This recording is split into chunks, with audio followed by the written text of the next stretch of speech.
Thank you so much for joining us for CBN NewsWatch. I'm from Graham. Ahead today, threats from Russia and North Korea raising concerns of a nuclear war. We've got developments. Plus, we're talking to former President Donald Trump's son-in-law, Jared Kushner. He's sharing his new book, giving you an inside look at the White House during the Trump era. For people who don't understand how Washington works, this book really tries to give you the inner workings of how Washington works. This is telling you what was actually happening in the rooms. And then later, it's a film that focuses on combating negative messages about fatherhood and men in general. For Legacy Peak to be a story about fatherhood and to empower fathers out there, and Legacy Peak is the first one that I feel like the story hopefully should point people to Jesus. We'll give you your first look at this uplifting film. All these stories and more coming up next from the CBN Newsroom. This is CBN NewsWatch. We begin this half hour with the specter of nuclear war looming, with threats from both Russia and North Korea. Some experts fear President Putin will use nuclear weapons before accepting defeat in Ukraine. As for North Korea, the United States is deploying an aircraft carrier into the Asian Pacific after Kim Jong-un launched a rocket over Japan. Dale Hurd has the frightening details in our top story. This video of a rail line north of Moscow reportedly shows a train operated by Russian nuclear forces headed toward Ukraine. At the same time, NATO reports Russia's Belgarad nuclear submarine has left its base in the Arctic Circle. The Belgarad, the largest submarine in the world, is capable of carrying Poseidon nuclear torpedo drones, which Russia claims can send 1,600-foot nuclear tsunamis into coastal cities when detonated. This has set off alarm bells in the Western media. But would Vladimir Putin actually use a nuclear weapon against Ukraine or NATO when he knows that any launch could be met with massive retaliation? Putin put NATO nations on notice a few weeks ago, saying we will certainly use all the means at our disposal. This is not a bluff. Former intelligence official Rebecca Koffler, born in the Soviet Union and the author of Putin's playbook, says Putin would absolutely use a nuclear weapon under certain conditions. This type of conflict is exactly the type of situation for which Putin, on his orders, the so-called nuclear warfare doctrine was developed that was called escalate to de-escalate. Koffler believes Putin would choose a small tactical or battlefield nuclear weapon that would only affect a relatively small area. You're escalating by popping a nuke in a conventional conflict, in this case of Ukraine, in order to de-escalate the conflict. With the Russian army retreating in Ukraine, Putin could decide that a nuclear weapon is the only way to turn the tide of the war or force Ukraine to the negotiating table. He's also facing pressure from Russian hawks on nightly TV shows, who have been calling for the use of nuclear weapons. But former CIA director and retired Army General David Petraeus warns that it would be met with an overwhelming response from NATO. So it would make this disastrous situation even more dire for Russia. On the other side of the world, there was a major escalation by another nuclear power, North Korea. A launch Tuesday that sent a rocket over Japan and set off warning sirens showed how Pyongyang could threaten its neighbors. They probably got 50, 60, 70 warheads. Doesn't mean they can be delivered on a long-range missile. So even if North Korea tried to send one to the United States, they might fail. And even if they succeeded, we might intercept it with our Alaska, California missile defense system. North Korea launched 2 more short-range ballistic missiles into its eastern waters today and sent warplanes to the South Korean border. The Pentagon has dispatched the carrier USS Ronald Reagan to the area. Dale Hurd, CBN News. I want to turn now to the investigation into President Biden's son, Hunter. The Washington Post reports federal agents believe there is enough evidence to bring charges against him for tax crimes and lying on a federal form when he bought a gun. The investigation started in 2018 and focused on his taxes and business dealings overseas, going back to when his father served as the vice president, including Hunter Biden's work with the Ukrainian gas company Burisma. Hunter Biden's attorney responded by accusing investigators of misconduct, saying it's a federal felony for a federal agent to leak information about a grand jury investigation such as this one. No word on when the U.S. attorney in Delaware might decide whether to move forward with the charges. Turning now to the Middle East, the protest in Iran over a woman who died in the hands of the religious police continue to grow. As Chris Mitchell reports, rallies in support of the Iranian people are spreading throughout the country and the world. These students are shouting death to the dictator. What began as protests over the death of a 22-year-old woman, Mashara Mehdi, for not wearing her hijab properly, has become a cry for regime change. The cries have now become a global movement. In the streets of Paris, Rome, Toronto, Santiago, Chile, and many other cities, hundreds of thousands have gone to the streets. One act during these protests is women cutting their own hair. I cut them for show my solidarity with the women in Iran, because it's the minimum things that I can do. And all I have to say about this is that it's about time, because for over 40 years, the people of Iran have been dealing with this, and the West, despite the fact that they're supposed to be a bastion of liberal values, true liberal values and progressive values, equality between men and women, we have not stepped up enough when it comes to supporting the people of Iran against this dictatorship. In Iran, members of the parliament shouted their loyalty to Iran's supreme leader. And Iran's President Ibrahim Raisi vowed the protesters would pay a price. Those who took part in these disturbances and disturbed the security of the society and harmed people's lives and belongings must be brought to justice, including those who provoked them or encouraged them to protest. So far, Iranian police have killed nearly 150 people during the protests. This scene shows a policeman shooting a demonstrator in cold blood. Hundreds more have been arrested and reportedly tortured. The latest epicenter of the protest seems to be Sharif University in Tehran. Reports on social media say it's become a battlefield after military forces surrounded the school without allowing students to leave. Reza Pahlavi, the son of Iran's Shah who held power before the Iranian Revolution, tweeted, "The Islamic Republic is firing on students at Iran's Sharif University. Yet reports indicate the U.S. may send this criminal regime billions yet again." Pahlavi is referring to the negotiations between the U.S. and Iran to limit Iran's nuclear program. A senior administration official said the U.S. will continue to negotiate despite the ongoing protests.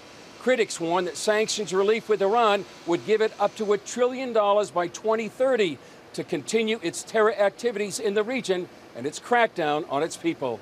Chris Mitchell, CBN News, Jerusalem. And you can see more news from the Middle East with Chris Mitchell and his team on the CBN News channel this evening at 8:30 Eastern. That is Jerusalem Dateline. Coming up, he served as President Trump's right-hand man, and he was one of the architects of the Abraham Accords. The former first son-in-law, Jared Kushner, tells David Brody about making and breaking history. Stay with us.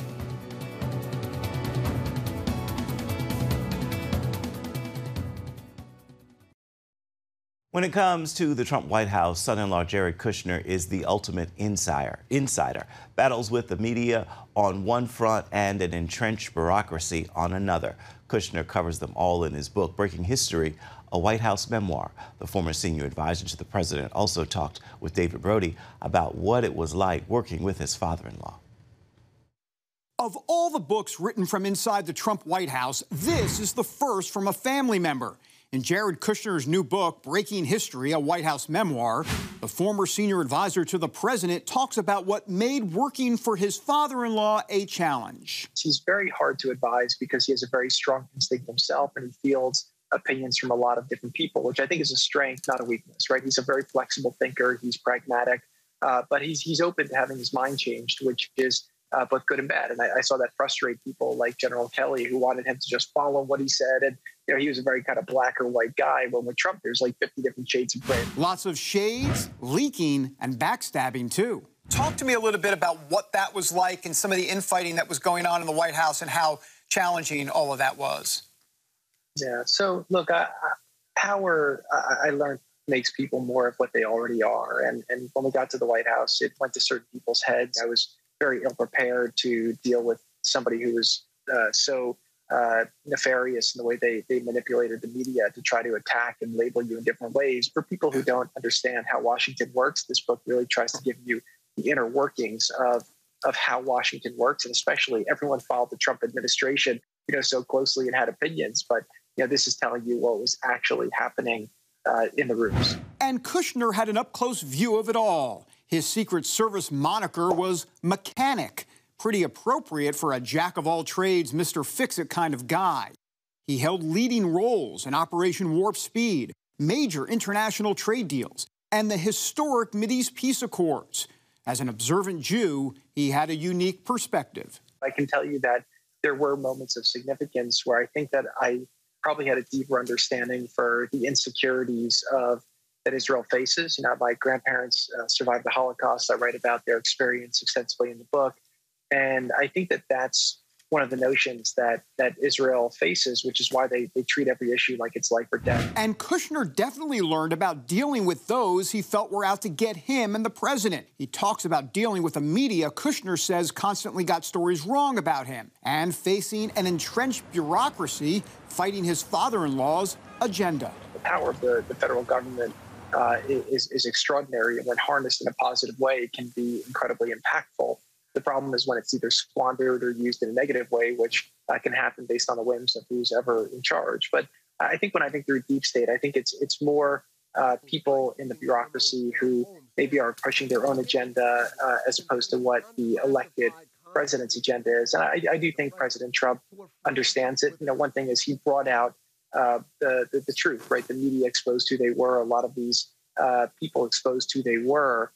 In trying to get him. Which leads us to today's headlines about the FBI raid at Mar-a-Lago. He's obviously frustrated, more than frustrated, about what the FBI and DOJ are doing here. What are your views on that? I think that this is something that if you're going to raid the home of your leading political opponent, I think that's something that has to have a very, very high standard. I think the FBI already was operating at a deficit of trust. Again, not with the rank and file field agents. I worked with some incredible agents on counterterrorism and a lot of other areas. But there were some pockets of corrosion in the leadership, and people just don't have full faith that that's been cleaned up. And so in this raid only is further, heightened people's fears. And Kushner faced frightening moments. He reveals being momentarily gripped by fear when the magnitude of the COVID crisis hit, but then found his stride. And positive results began to come in, including long-awaited criminal justice reform, one of the many areas where he worked closely with the faith community. How would you term your relationship with evangelicals?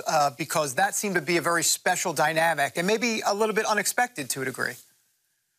Very unexpected. Again, as a Jew who was living in New York, I didn't have a lot of exposure to the evangelical community. I first met actually Paula White on our trip up to Liberty University. I think it was the first day I met you as well with President Trump in 2015. And that opened my eyes to the evangelical community. And they became incredible friends. A lot of people with a lot of wisdom, very positive outlook. He says the media never had a positive outlook or gave his father-in-law a fair shake when it came to his accomplishments. When you report fake news, which CNN does a lot, you are the enemy of the people. I think the accomplishments of the administration, it didn't happen by accident. And again, I wrote this book, so I want people to understand how that occurred, even in such a hostile environment, when the media doesn't want to acknowledge that during President Trump's time in office, there were some incredible things that were accomplished, and they weren't easy to do.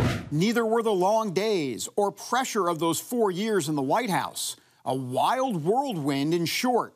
So would he serve again if Trump asked? In Oi Gavolt, or it would be obviously something you'd consider again? Does it rise to the Oi Gavolt level, I guess is my question. It's pretty close. If you read through my book, you'll see it was a brutal, experience, in many ways. But again, the opportunity was tremendous. I'm very proud of everything we did. But now I'm really enjoying the opportunity to spend time with my kids and be in the private sector. I don't think people should be career government officials. That is definitely not Jared Kushner. He's in a good place right now, battling through thyroid cancer and coming out on the successful end of it. And he's away from the swamp and leading a life with his Jewish faith at the center of it. How do you view God in your relationship with him? Because I know God is of the utmost importance in your life, Jared. Yeah, so I've always believed in God, and I think that it's something that you see in the story that I write that I believe the hand of God is in it. And I believe that, God wants us to do the best we can with what he gives us, but you have to have faith that that'll happen. And one lesson I've learned too is that, in my life, there's sometimes when I thought that I had setbacks that were bad. And I think that God gives us what we need in order to accomplish what he wants us to accomplish. And you learn from all the things that occur that aren't in your preference. So my faith is important to me. I pray every morning, and I try to teach the lessons of faith to my children. David Brody, CBN News, Washington. Still ahead, it's a film putting fathers and men in a positive light. We sit down with the starring actor Lucas Black as he gives us his firsthand look at Legacy Peak. Stay with us.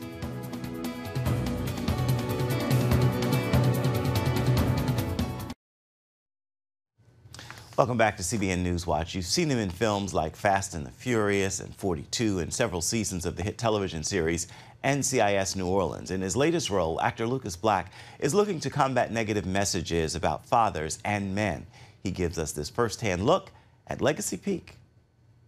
You ready for an adventure? Mom said no adventures allowed. When you catch up with me and the kids at the cabin, they're gonna beg you to say yes. And what about my dad? He'll gruffly admit that I'll make a fine son-in-law. Here's your chance to win his approval. Lucas, how did you come to Legacy Peak? What happened? Yeah, great question. It was an answered prayer for me and my family. All right, guys, this is gonna be super fun. Plenty of time to get to know each other. Co-pilot Ben, we ready? Aye, aye, Captain. Passenger Sam. More like hostage.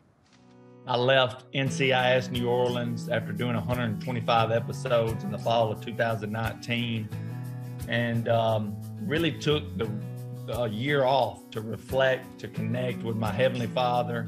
And throughout that whole time, we saw a huge culture shift here in America. And so we were praying about what the next step was going to be for me. And we were just praying, how God could use us, how God could use myself and my platform to point people to Jesus, but also impact our culture in a positive way. That's Legacy Peak there.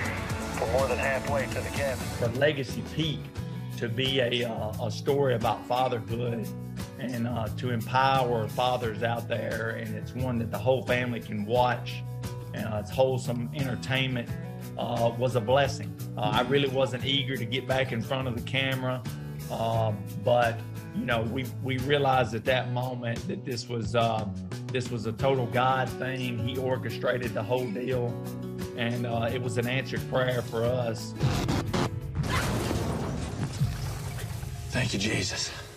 Were you always thinking of your career as a place of ministry?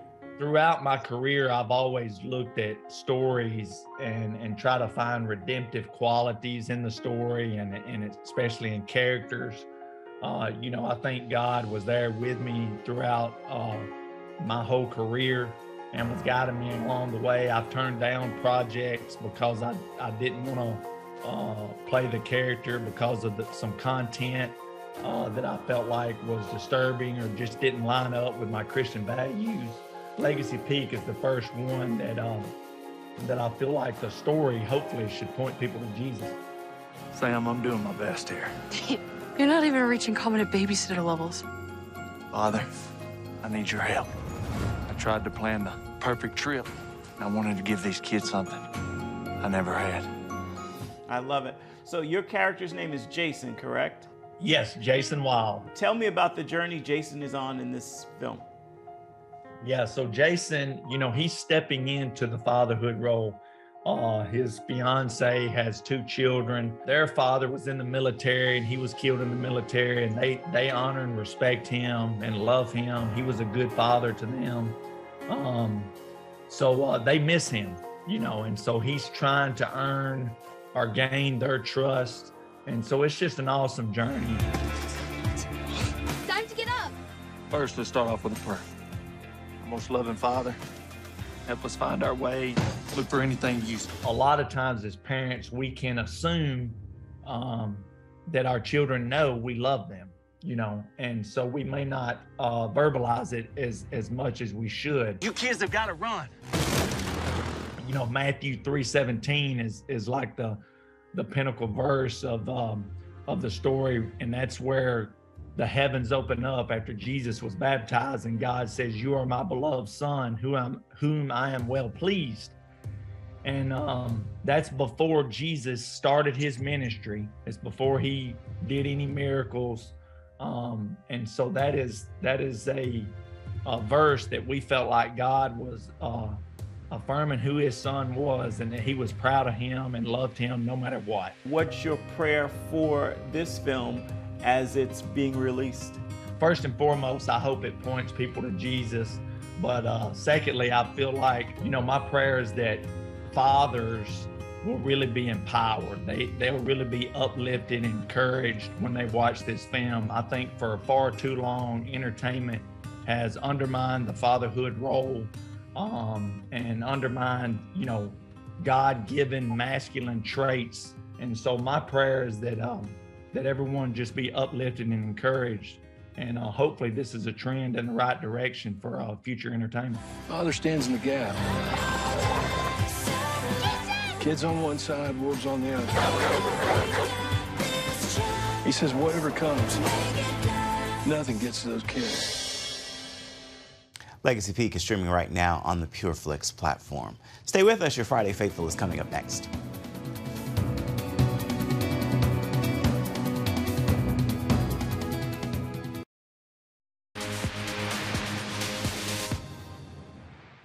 It is time now for your Friday Faithful, and I leave you with this thought as we wrap the week. Make time to rest. It's just important as work. God calls us to rest. It's a time of quiet and a place of peace, and it sets another atmosphere for you to hear him and to listen more intently. With that word, make this a fabulous Friday, and be sure to have yourself a rest-filled weekend. That is going to do it for this edition of CBN NewsWatch. I want to remind you, you can always find more of our programs on the CBN News channel, or you can find them online at cbnnews.com. We'd love to know what you think about the stories you've seen here today or any day. You can email us. That address is right there at the bottom of your screen, newswatch@cbn.com. And of course, you can always connect with us on Facebook, Twitter, and Instagram. We'd love to hear from you. We look forward to seeing you right back here come Monday. Goodbye, everybody.